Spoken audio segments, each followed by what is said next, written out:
Bueno, muy buenas noches.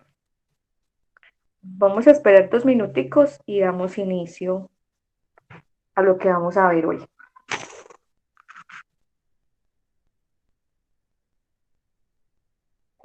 Buenas noches,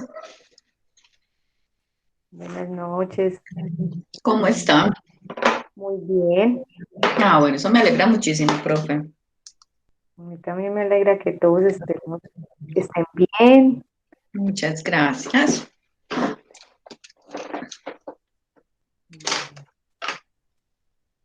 Voy a ir preparando acá, compartirles pantalla.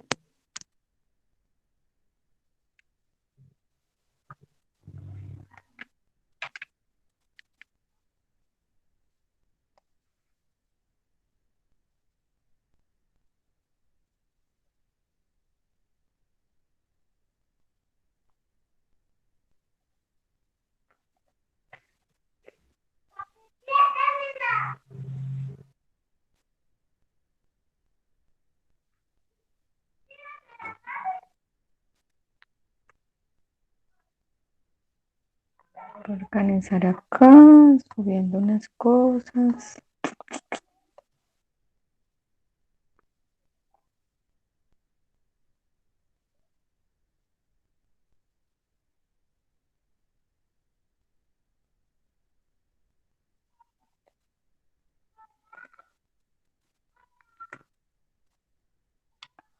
Bueno, entonces les cuento que estamos ya en nuestra penúltima clase.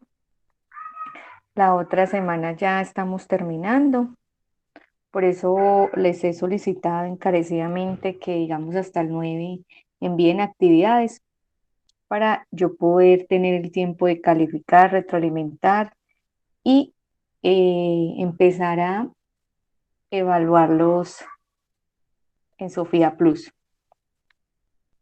Entonces, hoy lo que vamos a ver es el tema de la parte de preparación y respuesta ante emergencia. Vamos a ver el tema dentro del ciclo PHBA, que sería el verificar, y vamos a mirar del actuar. Les explico las dos actividades. Hay una actividad que sí, digamos, la vamos a hacer entre todos hoy, donde ustedes le van a tomar pantallas. Yo les voy a decir, bueno, tomen foto y así ya a ustedes solamente les va a quedar una sola actividad, digamos, para esta semana. No les quede como tan pesadito. Y la otra semana estaríamos hablando de todo lo que son el comité paritario, hablamos del comité de convivencia, miramos la parte de indicadores en seguridad y salud en el trabajo, pues que el ministerio pide unos específicos. Y muestre a ver en qué otra cosita podemos mirar. Bueno, serían como esas. Y abarcaríamos ya realmente todo lo de este curso. Y también, pues si tienen dudas, las podamos como la próxima clase, obviamente, y en esta clase también las pueden hacer, pues preguntar o bueno, lo que ustedes consideren.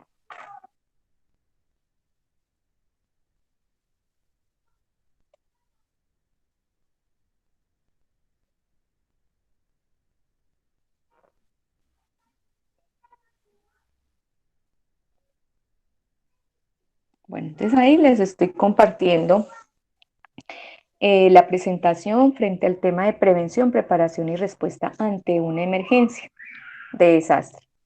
Digamos, en Colombia tenemos, digamos, en cada municipio está la Oficina de Gestión del Riesgo, que es o que actúa, digamos, cuando suceden esos riesgos a nivel de la comunidad, que se viene un barranco, que hay muy fuertes lluvias, que se desbordó el río. Entonces aparece esa unidad de gestión del riesgo y eso está reglamentado. Y digamos, ellos saben actuar en caso de una emergencia y en cada municipio saben, digamos, por ejemplo, nosotros las fallas geológicas que tenemos, donde se produce desforestación, listo. Todo es como todo este tema. Pero realmente a ellos les queda muy difícil, digamos, también controlar las emergencias que suceden en cada establecimiento, ¿cierto? Educativo o comercial o la parte de producción. Bueno, y es ahí donde nace la parte de planes de emergencia. Entonces, digamos, todas las organizaciones deben crear un plan de emergencia que tenga cobertura a todos sus centros de trabajo. Entonces, me explico. Si tenemos una sede, digamos, de una comunidad educativa donde yo tenga primaria aparte, donde tenga bachillerato en otra sede, esas dos sedes tienen que hacer un plan de emergencia independiente, ¿sí? O sea, es decir, separado. Tienen diferente infraestructura, están ubicadas en un diferente terreno. Lo mismo sucede si yo tengo, por ejemplo, una empresa en la cual yo tenga varias sucursales. Tengo diferentes centros de trabajo. ¿Qué es lo que me pide la norma? Que yo debo también tener cobertura a todos los trabajadores, independientemente de la forma de contratación. Si lo hemos visto, todo este curso hemos hablado mucho de este tema, ¿sí?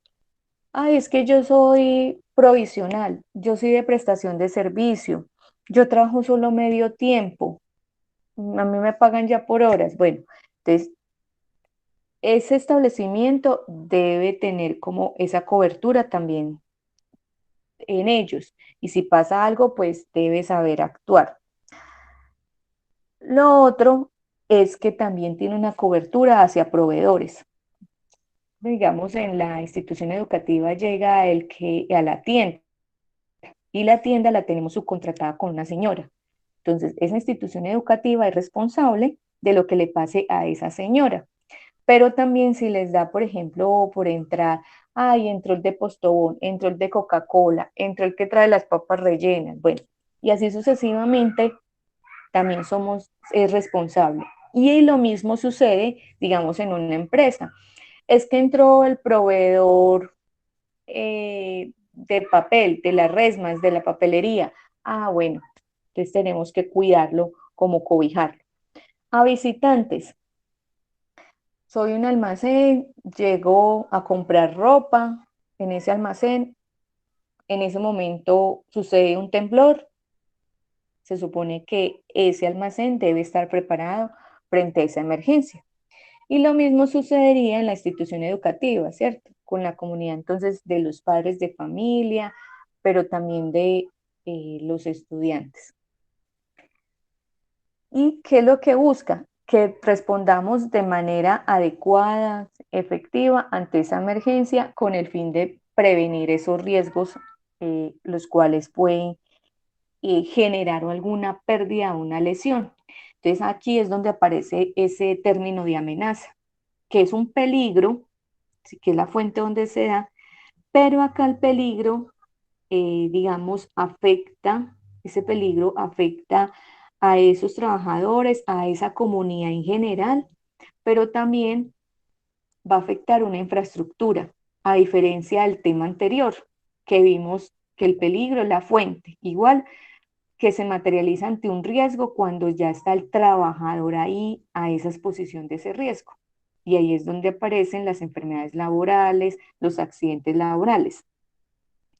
Y acá aparece ya la terminología de amenaza. Entonces, amenaza es ese peligro, pero acá se le viene o está mezclado con la parte de infraestructura, de algún bien físico también, porque no puede ser que solamente afecte la infraestructura, una pared, un techo, en fin, pero no pase a mayores, que es hacia esa comunidad.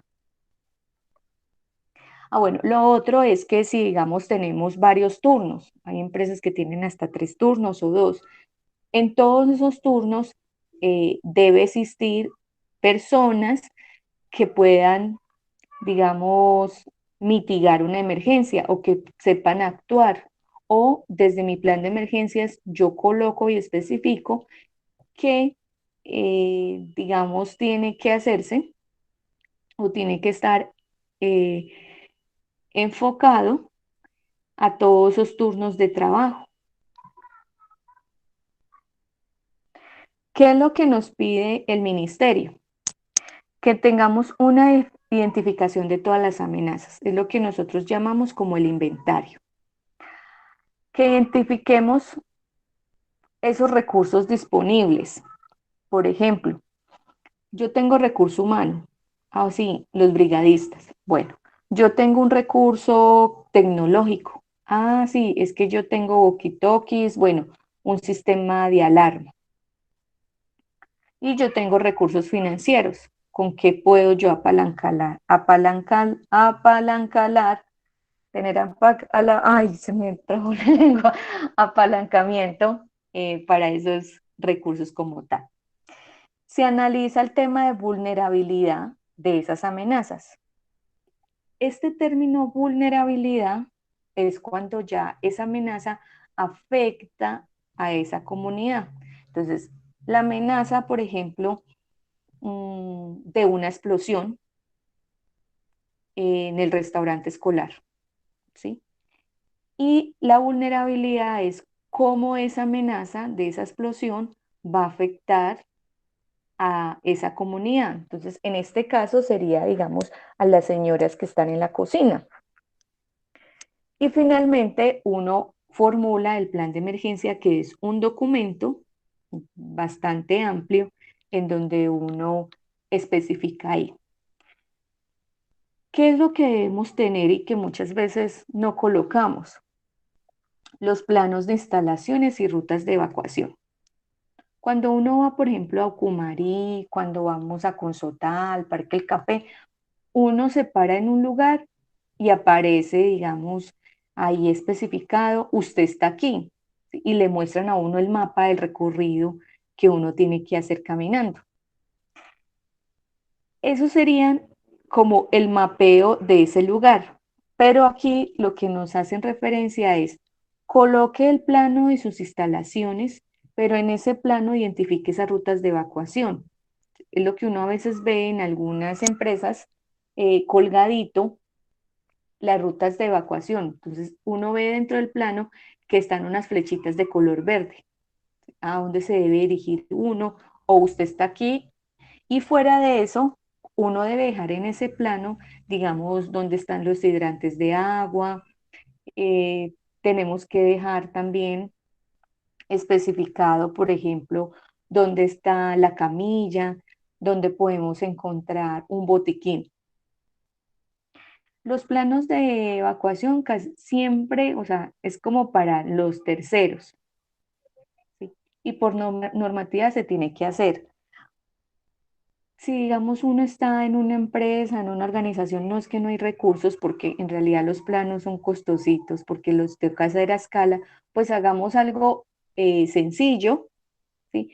Pero que se pueda como entender, mientras se tienen los recursos para hacerlo de manera pues adecuada y con todo lo que debe tener de presentación. ¿Qué nos dice también? Que se debe capacitar y entrenar a todos los trabajadores para atender una emergencia. Entonces, esto no estaba así.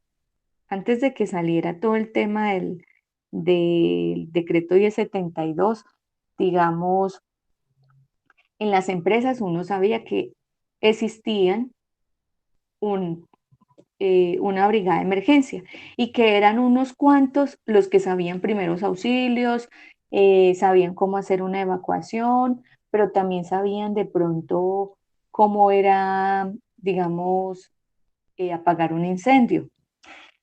Con esto nuevo, lo que nos pide es que todos completamente deben tener un entrenamiento en emergencias, todos los trabajadores.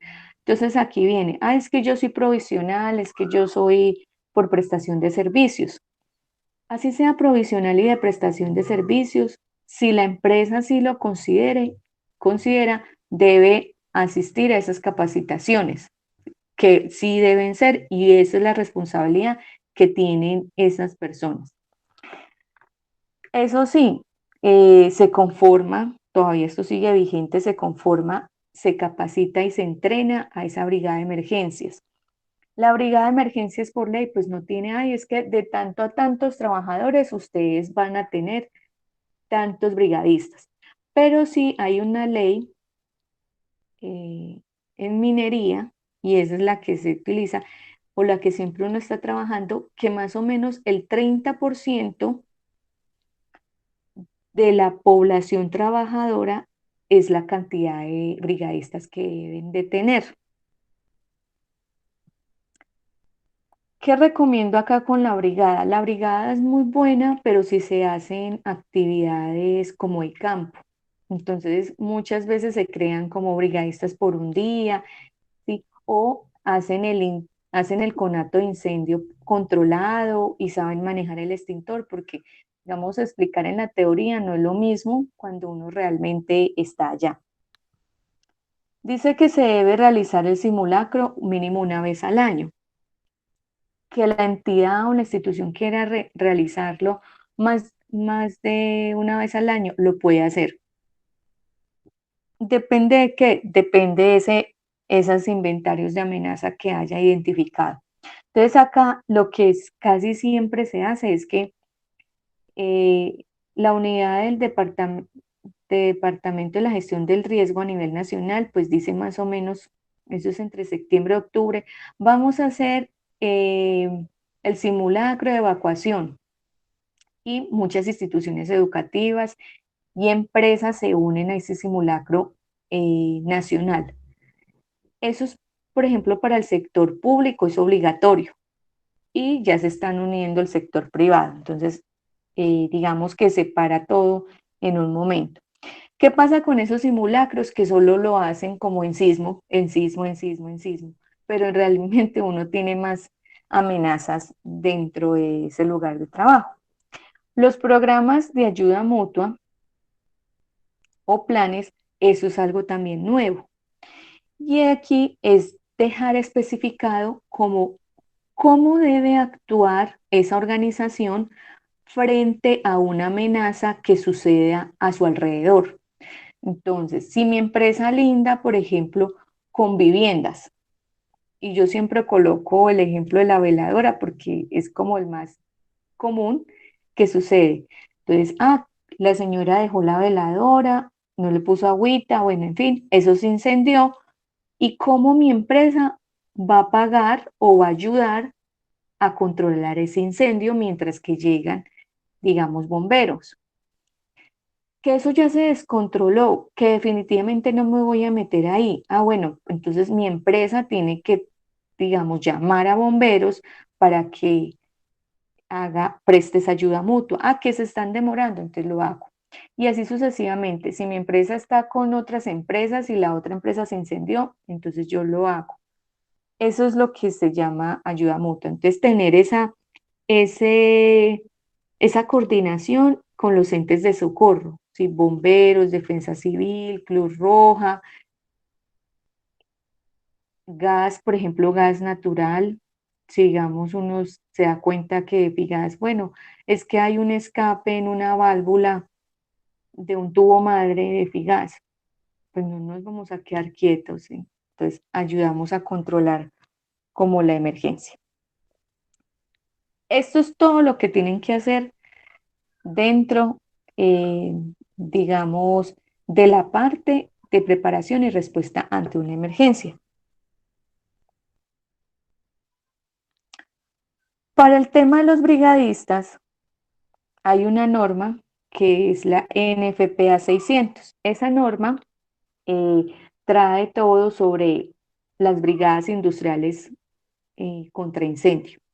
Y hay otra norma, NFPA 10, que nos trae todo lo que es el tema de eh, equipos portátiles. Entonces, Por ejemplo, cómo es la ubicación de un gabinete, un hidrante, cómo es la ubicación de un extintor. Pero esta norma nos habla de un perfil de brigadista. Aquí, en nuestro país y en muchas empresas, cuando son demasiado pues pequeñas o no, a veces no hay los recursos, pues uno dice, bueno, ¿quién quiere ser brigadista? Eso es lo que siempre uno hace, aleatoriamente, como que dicen, a mí me gusta eso, yo no me desmayo si veo sangre, ¿cierto? Si veo un tubo traspasando ahí o si veo un hueso salido, ¿cierto? De la piel. Estas personas lo que deben tener, o en este perfil lo que se busca, es que sean personas colaborativas, pero que también tengan un sentido de voluntario, que tenga sentido de pertenencia. Es voluntario, no es que nos van a pagar más por ser brigadistas, pero se pide que tenga unas condiciones mentales aceptables. Y eso se hace cuando uno, digamos, le hacen un examen de evaluación médica ocupacional de ingreso, que debería hacerse, que no se hace por el tema de costos. Entonces, uno puede definir su perfil, digamos, emocional y psicológico de esa persona y que tenga condiciones físicas aceptables. ¿Qué es acá? O, por ejemplo, con un grupo de docentes de Risaralda, pues me decían que la Secretaría del departamento pues ya los estaba restringiendo, digamos, a ser brigadistas. Entonces ellos me contaban que, ay, yo llevo tantos años y siempre he sido y ya, digamos, la Secretaría me ha dicho que no puedo estar. Entonces yo les decía a ellos, es por las condiciones físicas. ¿Por qué? Porque, es que usted es una persona ya de hipertenso. Entonces, los hipertensos tienen una cualidad que no pueden recibir noticias muy fuertes. Su corazón no está preparado, su bombeo de sangre, entonces puede quedar ahí. No, es que soy una persona que tiene una limitación, pues física, de pronto eh, las caderas o que me cuesta la movilidad o que tengo una rodilla hinchada, pues un brigadista tiene que estar con buen estado físico para correr, ¿sí? Y salvar a otros. Inclusive yo siempre digo, los brigadistas son los que dan la vida, ¿sí? Por esa persona o esa comunidad. Es que yo sufro de triglicéridos, pues entonces pues no se puede, ¿sí? Uno lo que trata es como de que tenga o que se cuide en esto y que no sea peor, que salvando a uno se queden dos. Y lo otro, pues que tenga ese sentido de responsabilidad. Frente a esta de condiciones mentales, perdón, es muy importante porque uno no sabe la tendencia que tiene esa persona. Yo siempre lo digo, cada ser humano lleva como su cruz a cuesta, ¿sí? Uno puede ver una persona feliz que esté trabajando, pero en realidad lleva un sufrimiento. O usted no sabe si esa persona sufre de tanta depresión que pueda decir en un día, bueno, definitivamente yo ya me voy a inmolar y no le interesa nada.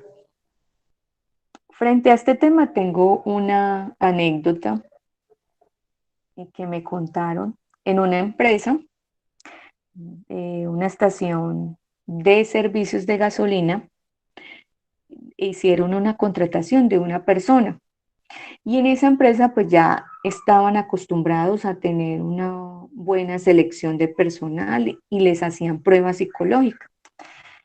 Como se necesitaba tanto, digamos, ese eslero que estuviera ya trabajando, la representante legal dijo que lo ingresaran así, que no, que tenía que ya ingresar. Bueno, entonces la psicóloga le dijo, es bajo su responsabilidad. Al pasar el tiempo, como a los 2 meses, esa persona empezó a tener como unos trastornos.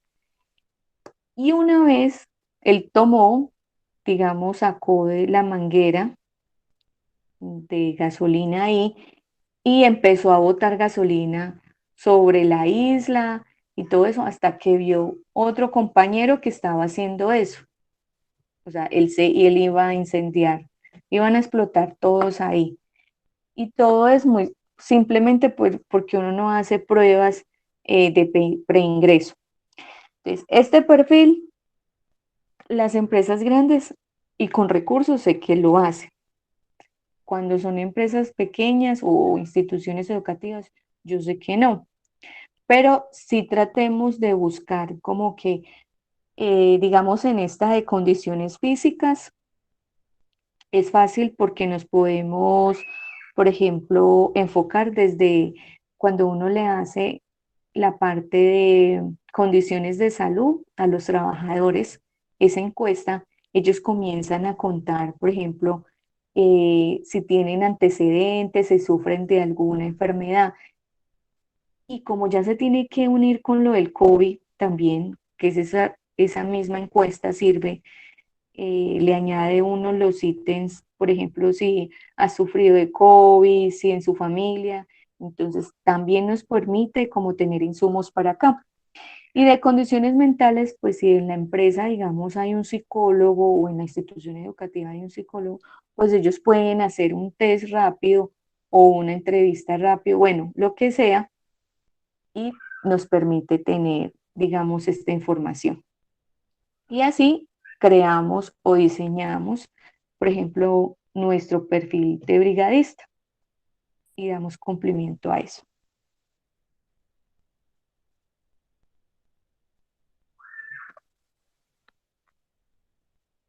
Si de pronto no entienden algo, me dicen. Bueno, frente a la brigada, uno tiene un puñadito de personas. Supongamos que tengamos 5 personas. Y no quiere decir que las 5 personas brigadistas vayan a hacer todo igual o al mismo tiempo. Entonces, hay un incendio. Entonces todas se van corriendo a apagar el incendio. Ay, hay que darle a una persona respiración. Entonces todas vamos corriendo a darle respiración. Esas 5 personas deben tener presente que ellos deben recibir, o sea, todos dentro de la institución educativa o de la organización reciben igual capacitaciones en primeros auxilios, de cómo apagar un incendio, de cómo la evacuación, en fin. Pero esas 5 personitas sí se especializan, por así decirlo. Van a tener un poquito más de formación y van a recibir más entrenamiento. Entonces, dentro de eso, uno hace, digamos, la estructura, hace su clasificación.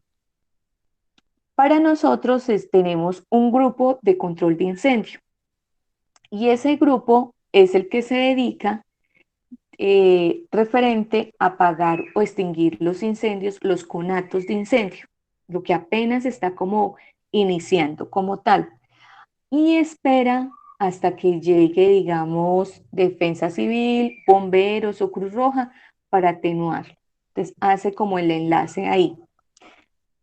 Este lo hablamos de últimos. El otro grupo que deben tener es el de primeros auxilios y la responsabilidad de ellos es mantener viva o con signos vitales a esa persona y hace la coordinación con, digamos, cuando llega la ambulancia, con el centro de salud, de atención, indicando cómo estaba la persona, en qué condiciones estaba, en fin.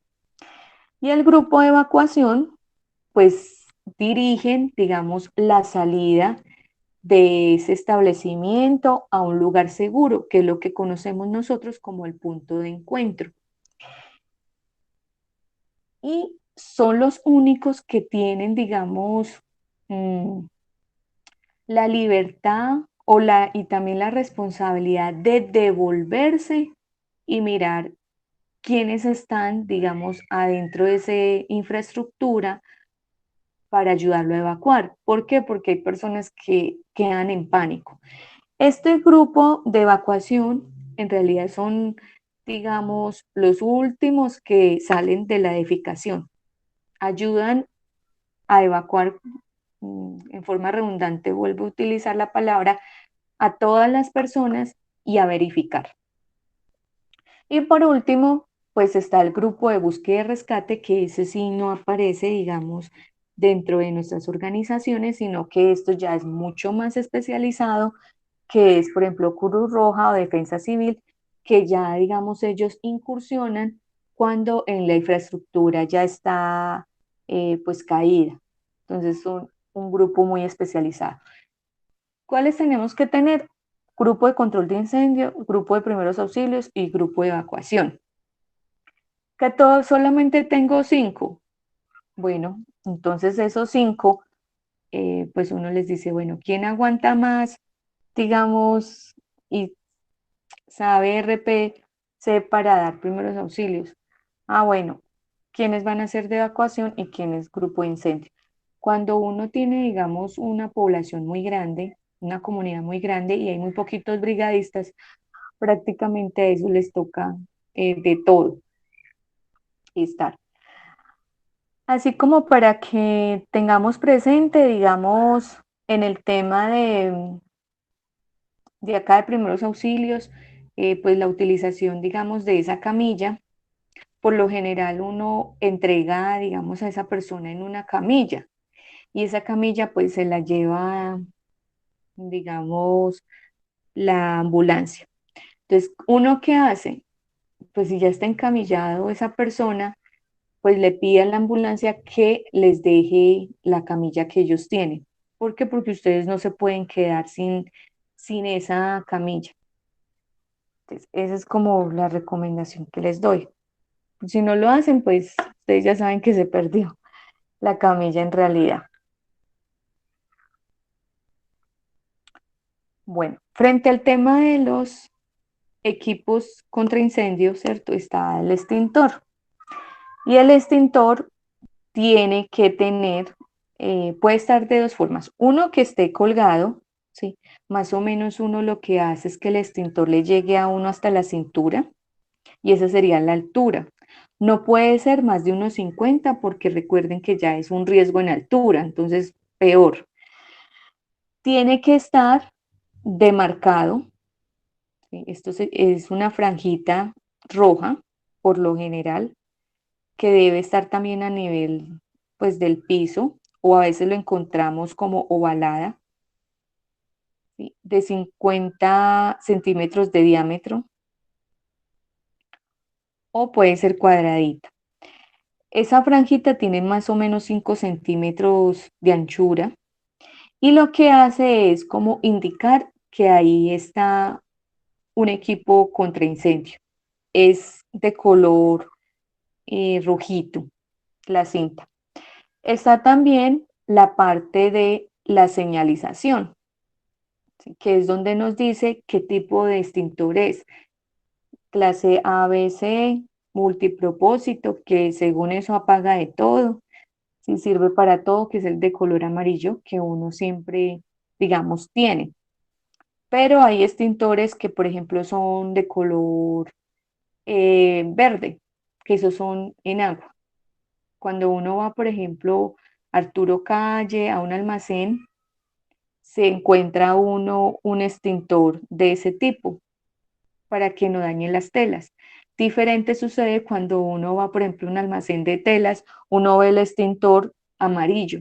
Si llega a pasar algo y botan ese agente extintor ahí, pues ese químico seco, que ese es el polvo, todo blancuzco, pues ya dañó todas las telas. Entonces, de acuerdo también a eso es que se ponen, digamos, los extintores. Hay otro que es, por ejemplo, K, que es color plateado, y ese sirve solo para grasas, ¿sí? Para aceite.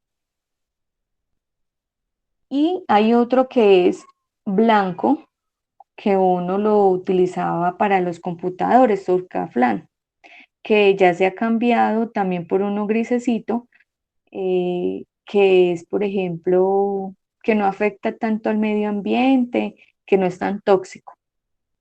Por ejemplo, en los vehículos debería uno tener uno no amarillo, sino blanco, por el tema del motor, pero todos cargamos uno amarillo. La otra forma del extintor, aparte de estar colgado, es que uno lo puede colocar sobre una basecita que es de color blanco de 10 centímetros del suelo y se pone ahí. El extintor nunca debe estar en el piso, porque llega, por ejemplo, uno comienza a trapear, a lavar y se corroe. Y por ahí, digamos, hay despresurización. Hay un manómetro que es el relojito, ¿sí? Ese manómetro pues indica la presión del extintor y ustedes se van a dar cuenta que la agujita debe estar dentro de la franjita de color verde. Si está ya en rojo, eso ya no sirve. Utilícenlo, digamos, para hacer alguna prueba práctica. A ver si, digamos, puede tener eh, pues buena presión. Lo otro es que el extintor, lo he visto y me consta, que lo ponen detrás de una puerta. Entonces uno llega, abre la puerta y lo tapa y uno no se da cuenta. Entonces los extintores deben estar visibles, no deben haber materas, que eso es otra cosa que uno a veces ve, o la basura acá y el extintor acá, no, debe estar ahí. Lo otro es que uno a veces sí acostumbra tener el extintor y al lado la camilla y al lado el botiquín. Bueno, eso también, eso sí se puede hacer, pero la idea es que esa camilla pues no tape al extintor. Ah, bueno, y lo otro, antes de que se me olvide, es que en el extintor, pues la idea es que uno lo esté moviendo, ¿sí? Digamos, de esta forma, como estoy acá, para arriba y para abajo, por así decirlo, o hacia el lado, más o menos cada mes, para que el polvillo o el agente químico que esté no se nos pegue y nos quede ahí.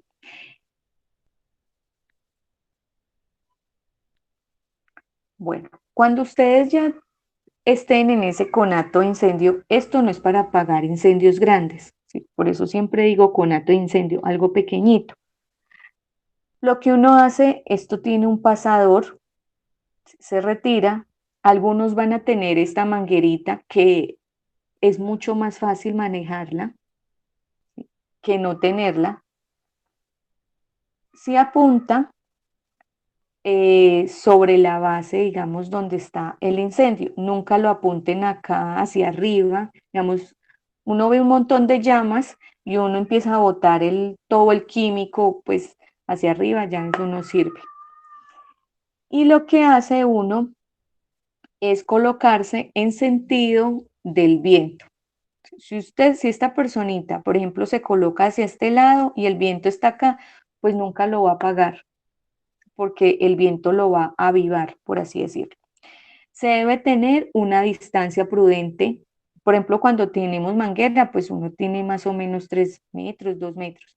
Pero cuando a veces no tenemos manguera, nos toca por ahí a 1 metro. Tampoco es que nos coloquemos tan pegados porque recuerden que aquí hay un calor, hay calor y pues uno sí se alcanza a quemar. Entonces, evitar eso. Y lo otro es que cuando se tome, digamos, hay que agarrarlo muy bien. Mm, Muchas veces uno lo agarra acá, digamos, con esta manito se agarra acá y esta que está acá lo agarramos por la parte de abajo, porque aunque uno no crea, siempre pesan. Entonces, son difíciles a veces como de maniobrar. Esa es una. Lo otro es que uno también puede, digamos, en un incendio, si tienen, por ejemplo, arena, también lo pueden hacer. Y hay incendios que pues sí se pueden apagar con agua, hay otros que no. También como tener presente eso. Ah, bueno, y cuando, digamos, si llega a pasar de que ustedes esté el incendio y digamos les dé, ay, se me olvidó mover el extintor, sí, ya no lo hagan. Porque entonces cuando usted los vayan, si usted se va moviendo ese extintor para arriba y para abajo, lo que va a pasar es que cuando ustedes opriman, ¿sí? Va a tener mucha presión y se pueden lastimar. Entonces, lo van a tomar así, está en el incendio, lo toman así, quitan el seguro y apuntan. Lo de moverlo es antes. Con el tema de el botiquín, que digamos aparece a veces también dudas de que yo qué debo tener. Esta resolución 705 del año 2007 pues da una clasificación de los tipos de botiquín. Existe la A, B y C. ¿Qué quiere decir? Todos tienen los mismos elementos, ¿sí? En realidad, sino que el tipo B, perdón, tiene mucho más gasas, muchas más vendas y el tipo C tiene más que el B y tiene más que el A. Pero sí han habido algunas modificaciones. Por ejemplo, el bajalenguas se puede tener la gasa, las vendas de todos los tamaños, los guantes, yodopapidona o isodine, como nosotros lo conocemos, mercurio, que es algo así cicatrizantes de color em, naranja, cuando uno lo echa en la piel se mancha todo, alcohol, ¿sí? Tijeras, que antes de utilizarla se esterilizan, se limpian. Eh, ¿Cómo es que se llama esto? Ay, se me olvidó. Mm, Suero, no. es, sí, Suero. el, el suero, el suero que nos sirve, digamos, para lavar las heridas y, digamos, no tenemos agua, lo podemos utilizar. El gel, bueno, el termómetro, que ya pues yo le digo esto, la pistolita, que antes, digamos, nuestros padres tenían ese termómetro de mercurio, eso ya no se puede usar por lo mismo, porque tiene mercurio. Utilizábamos antes uno digital, que lo que uno hacía era el contacto directamente con esa persona, pues ahorita con el COVID tampoco ya se puede utilizar ese digital de contacto, sino ya que toca este infrarrojo para mantener la distancia. La linterna, que es por si llega a suceder algo, digamos, a oscuras o en la noche, que no haya fluido eléctrico. Y frente a ese también teníamos nosotros otro, agua oxigenada, ¿sí? El agua oxigenada ya quedó también prohibida porque, digamos, eso en vez de, eso genera quemaduras. Entonces, digamos, se aplicaba y uno decía, ay, sí, le está matando toda la infección porque uno veía puras burbujitas. No, realmente estaba matando eran puras células y estaba generando quemaduras, entonces se retira. El tema de las camillas, ¿sí? El término de camilla es esa camilla del hospital que uno cuando va le toca, sino que pues por vocablo común o ¿sí? Coloquial, digamos, nosotros llamamos esto camilla, pero esto es una tabla. Y en esta tabla, pues ustedes se fijan que hay digamos, unos huequitos. Esos huequitos es para que coloquen, digamos, las personas, las manitos, las que van a levantar. Entonces aquí habría una, dos, tres, cuatro, cinco, seis. Habría una persona acá, adelante para sostener la cabeza, 7, y una persona atrás que serían 8. O sea que para levantar a una persona necesitamos 8, ¿sí? Y que sea todos coordinados ese levantamiento para poderlo hacer. El cuello, pues sí es bueno que lo tengan en el movilizador de cuellos. Estos inmovilizadores, pues no es tan necesario, pero si se puede tener al menos uno. O también uno puede hacer un inmovilizador, digamos, con cartón, con palos, en fin. Y la parte de respiración, pues ya también se prohíbe el tema de respiración boca a boca, entonces se utiliza, digamos, de esta manera manual. Y con el COVID, pues que ya Eso ya es en las UCI que tienen respiradores ya eléctricos, con corriente eléctrica. Y estos son manuales. Entonces, esto es más o menos lo que debe tener ese botiquín. ¿Cuántos botiquines llevo de tener en esa organización, en esa empresa? No, pues no está estipulado, pero depende, pues depende también de la cantidad de personas que haya. Por lo general, uno tiene un botiquín que es fijo, o sea, el que siempre uno ve colgado de color blanco, una cajita, y otro que sea movible, que ve la maletica roja. ¿Por qué? Porque yo no, si pasa algo, digamos, en el patio, ¿sí? Y yo el botiquín lo tengo colgado por allá en la secretaría. Yo digo, no, imagínese qué hacemos con esa persona que está en el patio ahí. Entonces me toca tomar ese botiquín que está fijo, meter todas esas cosas en una bolsa, ¿cierto? Ahí perdemos mucho tiempo. Entonces lo que hacemos es tener uno móvil, una maletica móvil. No necesariamente tiene que ser de color rojo, puede ser negra, pero eso sí, pues le ponemos una cinta, un papel impreso ahí con la crucecita, que sepan que es botiquín. Eso sí se debe hacer.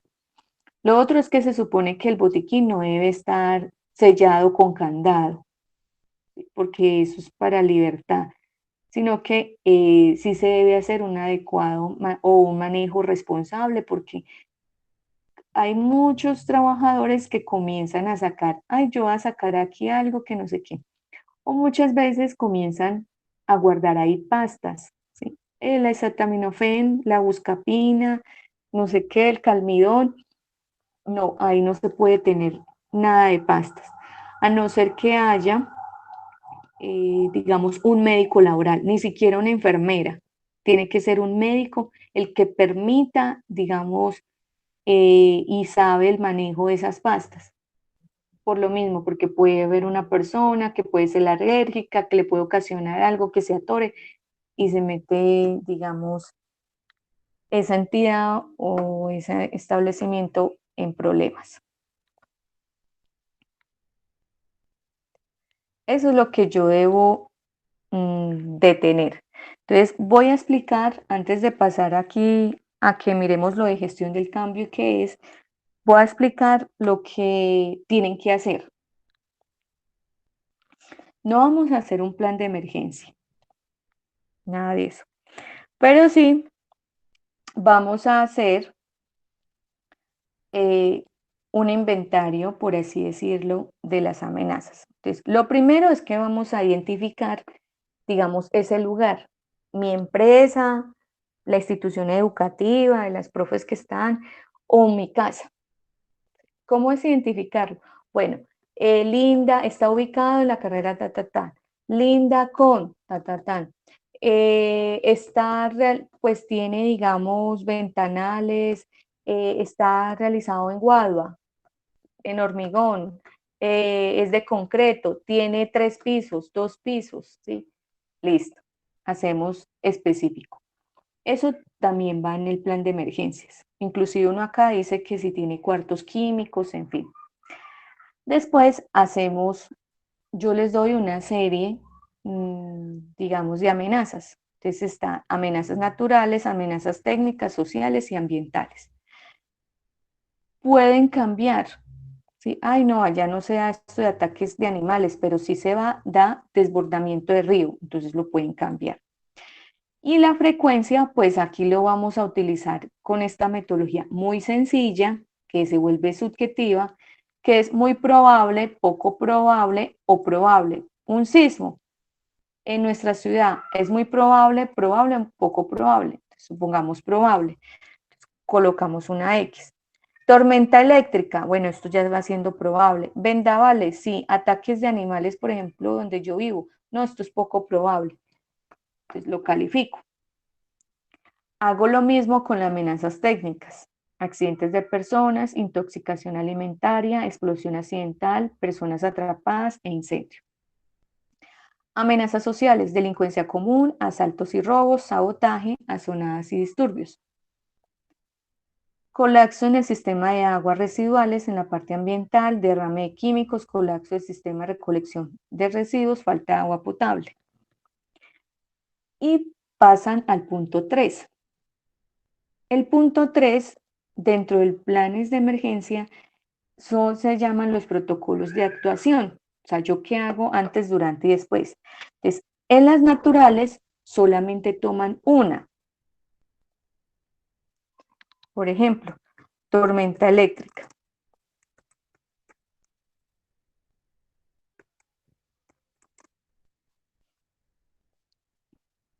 Y en esta voy a hacer antes de una tormenta eléctrica, ¿yo qué hago? Pues yo verifico, digamos que exista un cortocircuito o más bien los switches o los breakers. ¿Listo? Yo verifico que no hayan cables pelados. Durante la tormenta eléctrica, mantengo la calma, desconecto y después prendo, verifico, reviso. Entonces, dependiendo, a veces en una tormenta eléctrica se puede evacuar o no, ¿sí? Eso es lo que yo hago. Tomo una técnica, una social y una ambiental y ya. Cuando uno comienza a hacer este ejercicio, por ejemplo, cuando uno crea estos protocolos de actuación, antes, durante y después, lo que uno hace a veces es hacerlo en flujogramas. ¿Qué hago? Sí, hago esto. ¿Qué hago? No, sí, bueno. O lo otro es que uno los socializa y los pone en práctica. ¿Qué es lo que se une? Cuando hacemos los simulacros, uno mira que sí se esté cumpliendo este protocolo. Ay, es que no evacuaron, sí evacuaron. No, no sé, por ejemplo, no se verificó después cómo quedaron o si se produce algún cortocircuito, no sé qué. Y está especificado en el protocolo y digamos en el simulacro no se hizo, pues esos son planes de mejoramiento que aparecen. Entonces, esta es la actividad que está. Y continúo. ¿Alguna duda frente a esta actividad?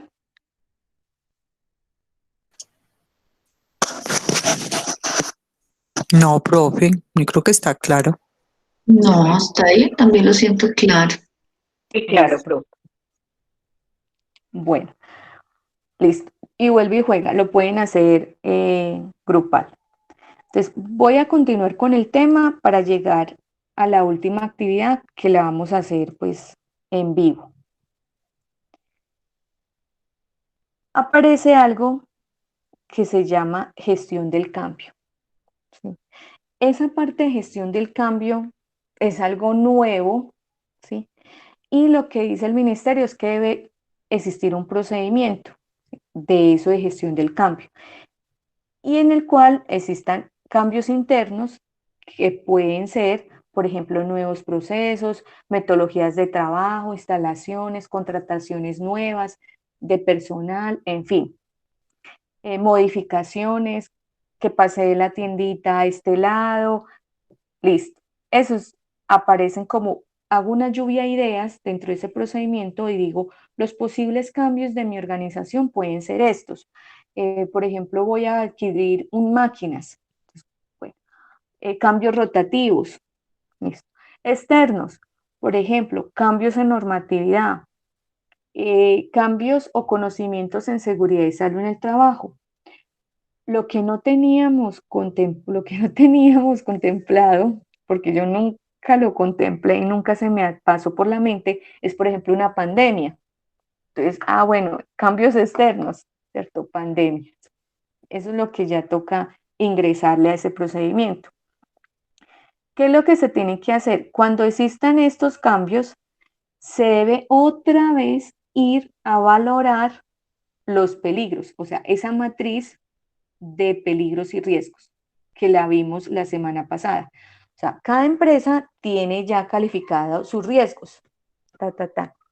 Existió un cambio nuevo. La semana pasada, creo que Lina nos preguntaba, bueno, en un banco, o sea que hay que cambiar otra vez esa matriz de riesgos por el COVID. Yo les decía sí, ¿sí? Y aquí se ve el sustento, toca hacerlo. Ahora, vamos a tomar medidas de prevención y control antes de su implementación. Entonces, cuando existen esos cambios que son planificados, excepto lo de la pandemia, digamos, uno toma medidas. Entonces, voy a adquirir una máquina. Esa máquina, entonces tengo que mirar dónde la voy a ubicar, cómo va a ser la iluminación, cómo voy a hacer la señalización y cómo le voy a explicar a mi trabajador cómo operar esa máquina. Yo hago mi plan de acción. Todo eso es lo que yo debo hacer. Hago capacitación enfocado a esos nuevos riesgos.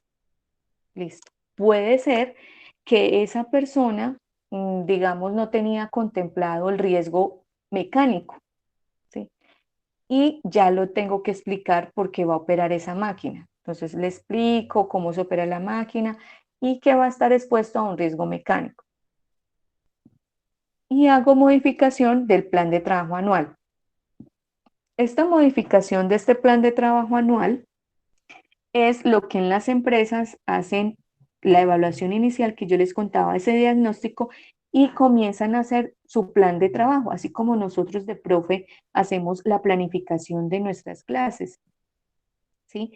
Es lo mismo en seguridad y salud en el trabajo. Bueno, ¿usted qué va a hacer durante todo el año? Entonces, eso ya está hecho, pero como hubo algo nuevo que ingresó, pues yo tengo que ir a modificar ese plan de trabajo para saber que hay un cambio. Y finalmente, yo le digo al COPAS, ¿sí?, de esa empresa o al vigía, si es menos de 10, venga, me ayuda a qué? A hacer, por ejemplo, todo el polifoneo o la difusión, como lo quieran llamar, de ese nuevo cambio que ha existido. Entonces, por ejemplo, ahorita con el COVID, el COPAS debería estar haciendo mucho proceso de apoyo en cuanto, ojo con el tapabocas, úselo así, no sé qué, y empezar a educar, ¿sí? Hasta que se nos vuelva un hábito y finalmente pues se nos vuelve una costumbre. Entonces, ¿por qué coloco acá procedimiento? Porque sí o sí debe existir y así está contemplado, digamos, desde el decreto y lo pide. Aparece algo que se llama adquisiciones. Y lo mismo, dice que se debe tener un procedimiento en donde se especifique, eh, digamos, los criterios de compra.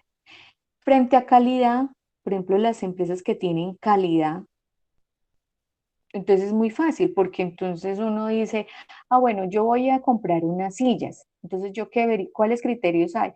Bueno, que sean buenas, pero que sean económicas, que me den garantía, en fin, una papelería y así sucesivamente.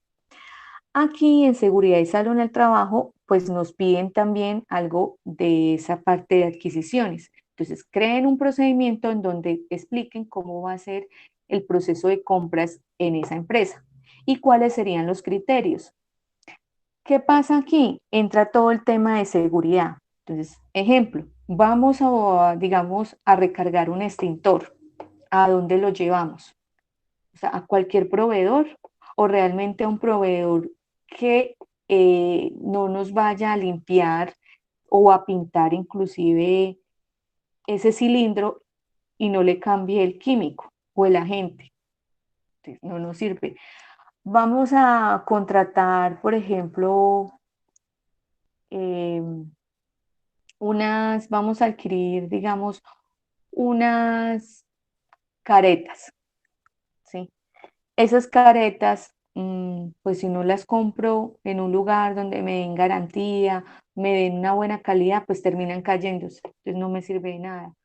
Esos guantes que con nada se rompen, pues, listo, esos son los criterios. Y hay también, por ejemplo, en seguridad y salud en el trabajo, pues uno dice, bueno, yo voy a hacer los exámenes médicos. ¿A quién voy a realmente contratar para que me haga esos exámenes médicos? Entonces yo puedo decir, tiene que ser un médico en seguridad y salud en el trabajo. Listo, entonces lo hago. Y así sucesivamente. Y aparece algo que se llama contratación de esos conceptos de criterios de selección y evaluación. Y aquí es donde digo que en las empresas se pueden curar y brindar. Entonces, por ejemplo, yo voy a contratar, digamos, esta empresa que me preste el servicio de vigilancia en esta otra empresa, en mi empresa. Entonces, yo con esa empresa que voy a contratar, pues le digo, vea, para usted aquí enviarme a los señores, estas personas deben estar afiliados a Seguridad Social, Salud, Pensión y ARL. Listo. Debe enviarme mensualmente la planilla de pago. Listo. Esta persona debe acatar las normas de seguridad y salud en el trabajo de mi empresa. Esta persona, por ejemplo, no sé, la voy a montar por allá arriba, entonces se tiene que subir y tiene que tener un curso de alturas certificado. Ah, bueno, listo. Aquí en realidad es cuando uno le da todas sus especificaciones a ese proveedor o a esa empresa que va a prestar los servicios. Y uno se cuida. Fuera de eso, recordemos que esa persona, ese vigilante que vaya allá, pues va a pedir o le vamos a solicitar que asista a las capacitaciones de nosotros. Porque en caso de que tenga un accidente, recuerden que toca hacer la investigación del accidente es de mí, pues yo como empresa contratante que lo tomo, lo tengo que investigar, lo mismo en la empresa donde él esté afiliado. Entonces, eso es referente al tema de contrataciones y se hace todo el tema de selección de proveedores, sea de servicios o productos, la evaluación, la reevaluación y ya, y doy las especificaciones pertinentes. Listo.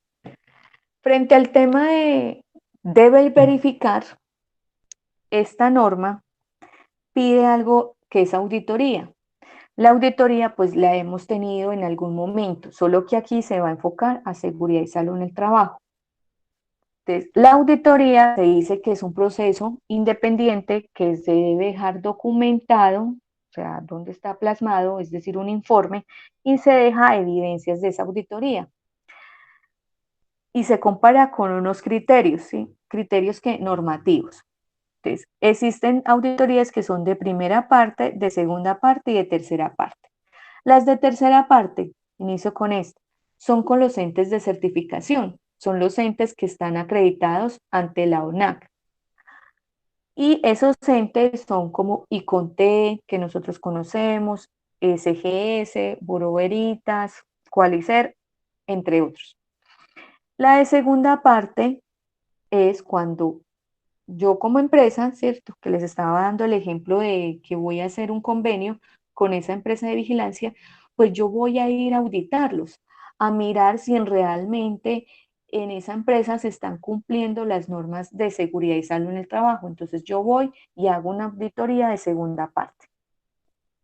Y la de primera parte es cuando hago yo auditorías internas. Entonces tomo mi empresa y comienzo a hacer esas auditorías, a evaluar cómo estamos. En forma gráfica, el ministerio nos va a exigir, o la secretaría, ¿cierto?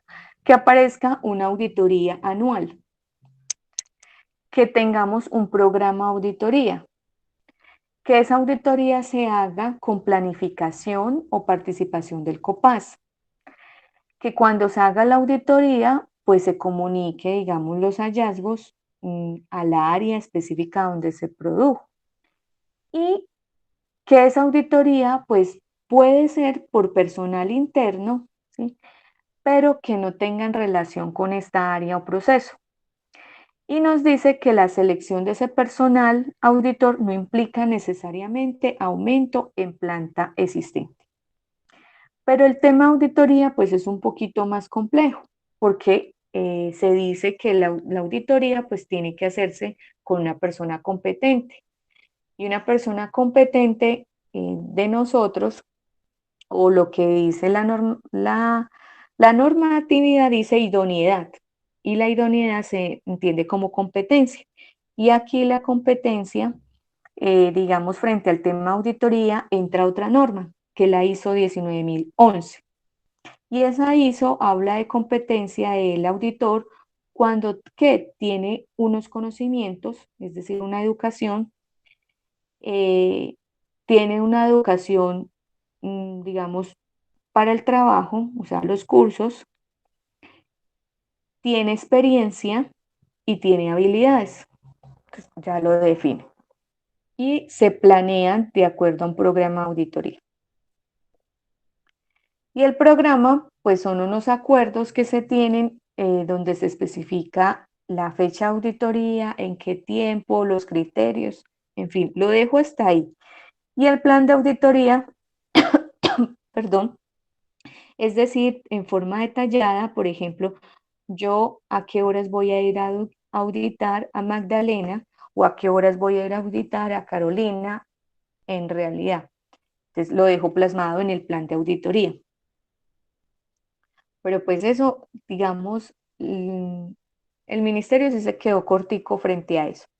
Y finalmente, pues lo que dice es que el programa auditoría debe comprender, entre otros, la definición de idoneidad de esa persona auditora, el alcance, la periodicidad, la metodología, ¿sí? Hay con interacción humana o sin interacción humana, o en sitio o remota es como virtual, la presentación de informes, que es donde nos dice que debe dejarse documentado, debe tomarse consideraciones de resultados de auditorías previas, bueno, qué fue lo que pasó antes, y la selección del auditor no implica necesariamente una planta de cargos existentes, lo que nos dice. Esto lo dejamos para la próxima clase, ¿sí? Que es revisión por la alta dirección.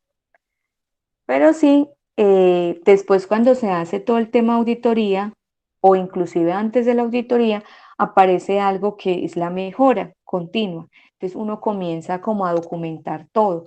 Por ejemplo, estoy recibiendo el curso las 50 horas. Es una acción de mejora que se debe dejar documentada. Cuando existe la auditoría o que nos visiten de la Secretaría o del Ministerio de Trabajo, pues y nos dejen un hallazgo, aparece la no conformidad, que es un incumplimiento a un requisito. Y aparece después la acción correctiva y la acción preventiva.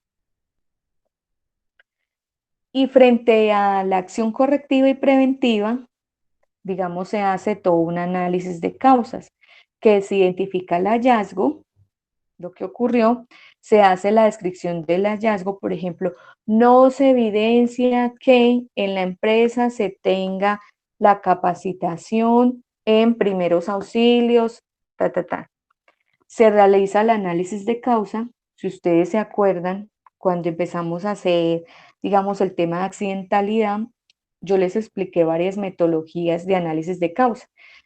Por ejemplo, está el diagrama de árbol, están los 5 porqués, está la lluvia de ideas, pues, pero pues no aporta mucho, está la espina de pescado.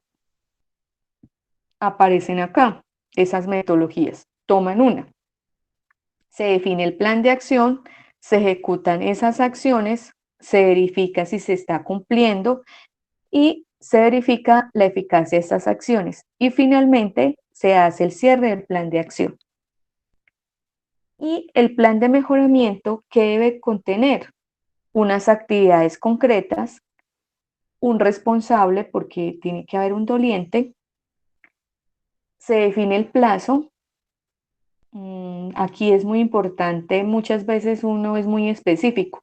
Por ejemplo, lo voy a realizar el 16 de septiembre.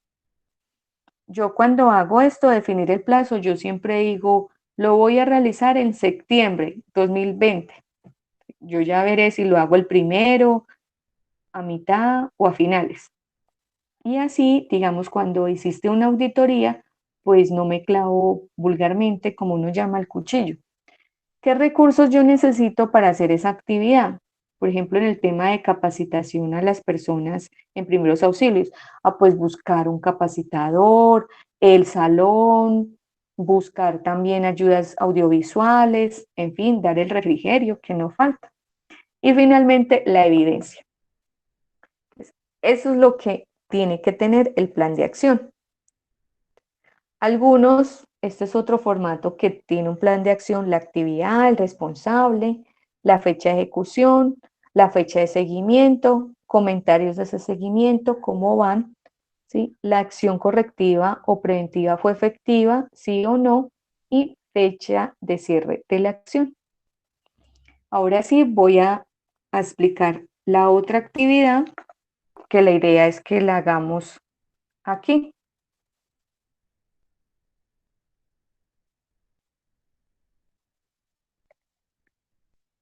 Bueno, esta actividad consiste en una serie de casos, ¿sí? Y tienen que tener en cuenta el decreto 1072. Se marca con una X si salió no conforme o con observación.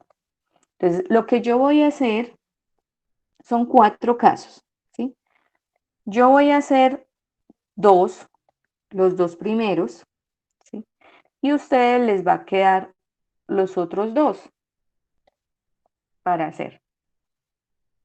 Entonces, por ejemplo, el siguiente dice que en una empresa, el Viaje Feliz tiene documentado una política de seguridad y salud en el trabajo que describe de una manera muy clara la actividad económica y el compromiso con ese sistema de gestión. Bueno, hasta ahí uno dice, listo, está como cumpliendo. Pero en su auditoría en seguridad y salud en el trabajo se evidencia que el 60% de los cargos encuestados no lo conocen ni entienden el contenido de esta. Es decir, que solo el 40% de esos trabajadores sabían qué era esa política de seguridad y salud en el trabajo y estaba interiorizada. Me voy y busco el decreto 1072. Me voy y lo busco. Listo. Bueno, en este decreto, sí, es un decreto único reglamentario, tiene 300 páginas, pero ustedes solamente van a verlo, creo que desde la página, ya les voy a decir desde dónde. Inicia acá, página 85, capítulo sexto, Sistema de Gestión de Seguridad y Salud en el Trabajo. Y va como hasta la página 101. Entonces, busco en esta página, digamos, lo que nos habla de política. O sea, qué artículos o qué numerales nos habla de política. Entonces, bueno. Bueno, entonces yo miro, bueno, aquí ya comenzó a hablarnos de política. Dice, la política, el empleador o contratante debe establecer por escrito una política que debe ser parte de todas las políticas de gestión de la empresa, de una forma de contratación y vinculación, incluye a los contratistas o contratistas. Esta política debe ser comunicada al comité paritario o vigía según corresponda. Bueno, aquí no me está dando como información de nada porque según lo que me cuentan en el caso de esa empresa, pues la política sí existía y se comunicó y todo eso. El problema es que al encuestarse solo el 40% la sabía. Entonces, voy acá, requisitos de la política. La política de la empresa debe, entre otros, cumplir los siguientes requisitos. Establecer el compromiso de la empresa hacia la implementación.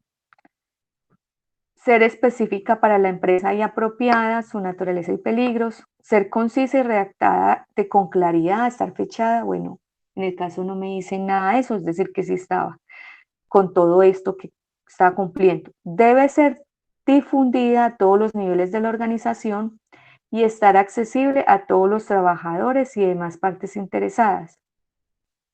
Ser revisada como mínimo una vez al año y de requerirse actualizada en cambios que se tengan frente a los riesgos.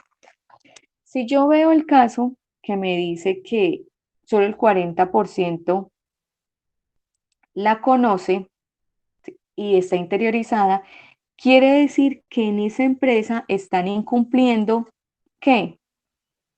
Este artículo,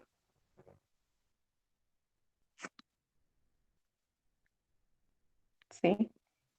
Y específicamente el punto 4. Entonces yo me vengo para el caso, digo que si es una no conformidad porque si está incumpliendo, yo estoy comparando algo que encontré frente a un criterio y escribo cuál es el que está incumpliendo. Listo. Ahora voy a mirar el otro caso. En la auditoría de seguridad y salud en el trabajo, el auditor encuentra documentado que la organización El Viaje Feliz por capacidad puede trabajar con máximo 30 vehículos contratados. Cada vehículo tiene un conductor.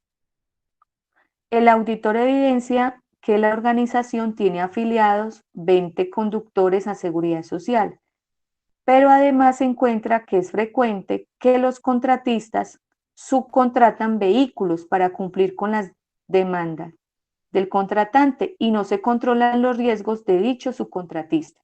Entonces, en otras palabras, ¿qué fue lo que pasó acá? Yo como empresa pedí una contratación, ¿cierto? No doy con mi alcance, entonces contrato a unos vehículos, que son 30. Pero resulta que esa empresa B, a su vez, subcontrata, porque ellos tampoco tienen 30 vehículos, entonces subcontrata. Yo como empresa A debo velar que la empresa B y la empresa C estén cumpliendo con todo lo de seguridad y salud en el trabajo. Hasta allá llega mi responsabilidad civil. Entonces, voy a mirar y me encontré que no se controlan los riesgos, ¿sí? En esa empresa C. Entonces, voy a la norma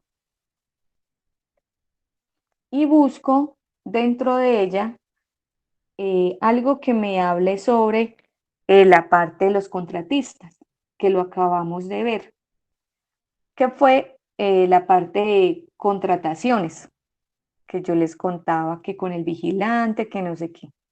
Entonces vengo acá y busco.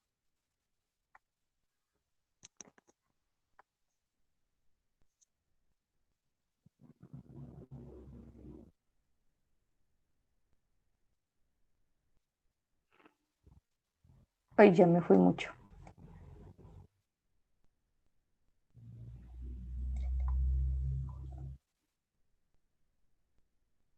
Bueno, es el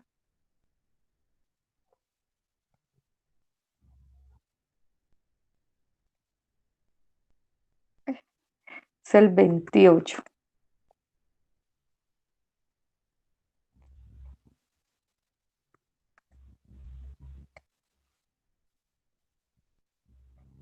Dieciocho.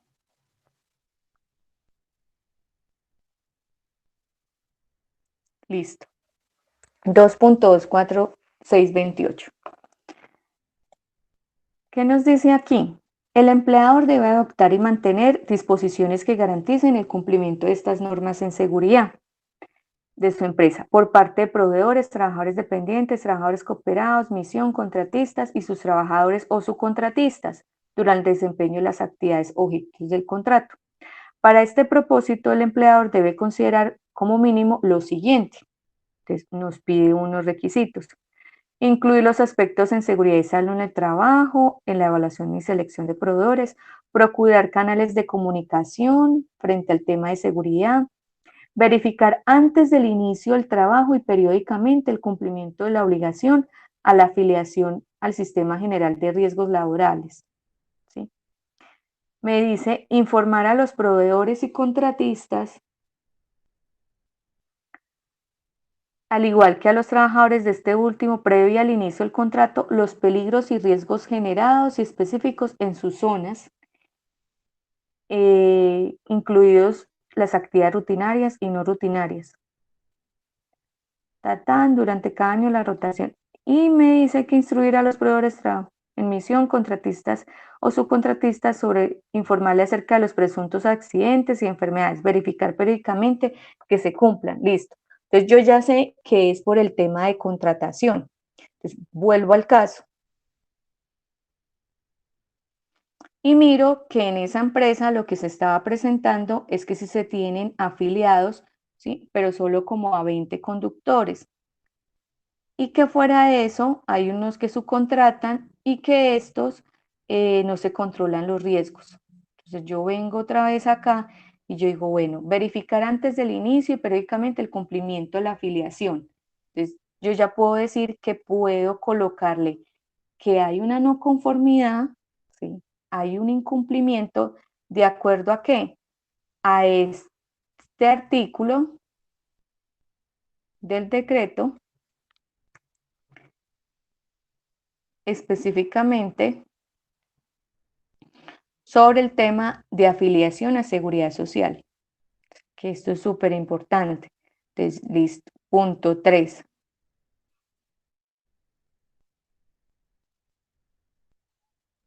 Entonces, yo digo, hay una no conformidad, ¿cierto?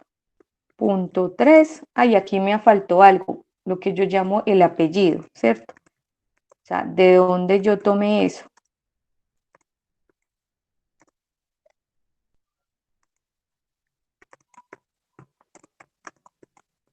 Listo. Entonces, esta actividad, digamos, lo que tienen que hacer es leer, por ejemplo, estos dos casos. Yo ya les hice dos. Y cuando lo lean, buscar o determinar dentro de ese decreto cuál es el que se está incumpliendo, así como lo trabajamos ahorita. Entonces, miran si es una no conformidad, recuerden que es un incumplimiento, un requisito, o si es una observación, digamos, si no es que no se está incumpliendo el requisito, sino que la empresa le metió más cosas, por así decirlo. Entonces, lo colocan y especifican acá en qué numeral. Entonces, acá pueden tomar, la idea es que le tomen un pantallazo o una fotico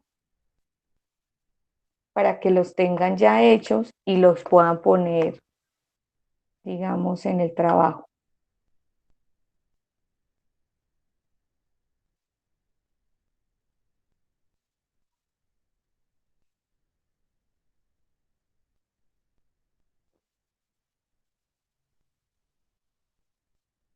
Y me cuentan si tienen alguna duda frente a esta actividad.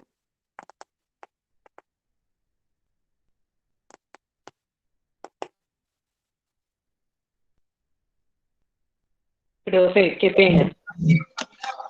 Dime, Caro. En observación, o sea, porque usted dice que si tenemos más, o si el caso tiene ¿algo más es positivo No, lo o que yo entonces, digo es, cuando tú leas, por ejemplo, este caso, si comiences a leerlo, tú tienes que mirar si es un incumplimiento. Entonces coloquen acá, ¿sí? O si es una observación, quiere decir que no estoy incumpliendo la ley. Solamente ves que, digamos, no es que esté incumpliendo, sino que no se están desviando. Entonces yo lo coloco que hay acá. algo, que hay algo malo pero que no está dentro de la ley? Es algo así, Ya, sí. Que no está dentro de la ley, entonces no se considera pues algo no conforme. bueno, Entonces lo gracias. colocan. Y colocan acá, pues, de qué, digamos, del decreto, de qué parte, igual que lo manejamos acá, ¿cierto? ¿Cuál estaríamos incumpliendo?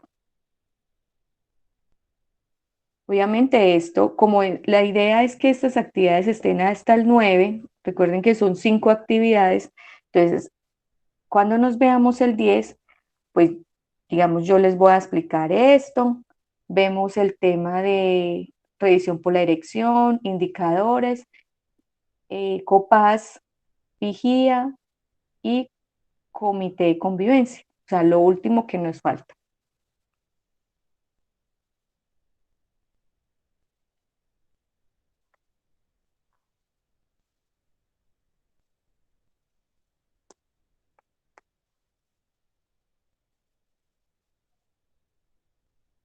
Bueno, ¿alguna otra duda?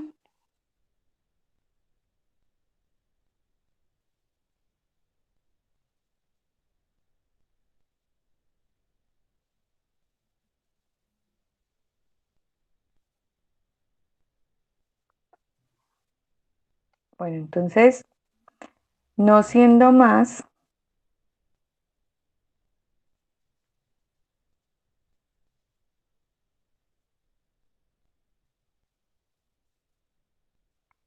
les deseo entonces una feliz noche, que descansen. Ya saben que les estaré enviando obviamente la grabación mañana con todo. Gracias, profe. Profe, muchas Hasta gracias. mañana. Gracias. Bueno, Muy amable. Sandra. Gracias, profe. Hasta luego. bueno, Feliz que noche, que descansen. descansen. Lo mismo.